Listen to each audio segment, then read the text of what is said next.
বর্তমানে বাংলাদেশে কোনো ব্যাংক যদি দেউলিয়া বা বন্ধ হয়ে যায়, সেক্ষেত্রে আপনার ওই ব্যাংকে যদি শত কোটি টাকা যদি থাকেও, তাহলেও আপনি 2 লাখ টাকা পাবেন, শুধুমাত্র 2 লাখ টাকা ক্ষতিপূরণ পাবেন।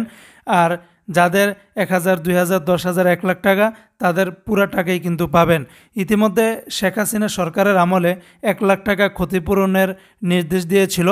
তবে বর্তমানে অন্তর্বর্তী সরকার ইউনূস সরকার আসার পরে সেটাকে বাড়িয়ে 2 লাখ টাকা ক্ষতিপূরণ পাবেন আমানতকারীরা। অর্থাৎ আগের সরকার পরিবর্তনের পর 11টি দুর্বল ব্যাংকের পর্ষদ পুনর্গঠন করা হয়েছে। এদের মধ্যে কোনো কোনো ব্যাংক ঘুরে দাঁড়িয়েছে, আবার কোনো কোনো ব্যাংক এখনও পর্যন্ত হিমশিম খাচ্ছে আমানতকারীদের টাকা ফেরত দিতে।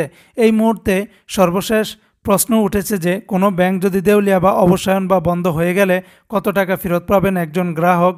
আমানত সুরক্ষা আইন অনুযায়ী কোনো ব্যাংক ও আর্থিক প্রতিষ্ঠান যদি অবসায়িত বা বন্ধ হলে প্রত্যেক আমানতকারী সর্বোচ্চ 1 লাখ টাকা পর্যন্ত ক্ষতিপূরণ পাবেন। আগের এই আইনটা ছিল।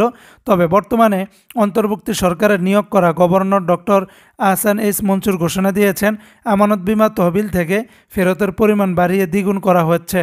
কোনো ব্যাংক দেউলিয়া হলে এ তহবিল থেকে সর্বোচ্চ 2 লাখ টাকা ফেরত পাবেন। কিছুদিন আগেই এক সংবাদ সম্মেলনে ডক্টর আহসান এইচ মনসুর বলেন, আমানত বিমার পরিমাণ 1 লাখ থেকে 2 লাখ টাকায় উন্নতি করার সিদ্ধান্ত নিয়েছি। এর মাধ্যমে প্রায় 95% আমানতকারীর আমানত নিরাপদে করা হয়েছে।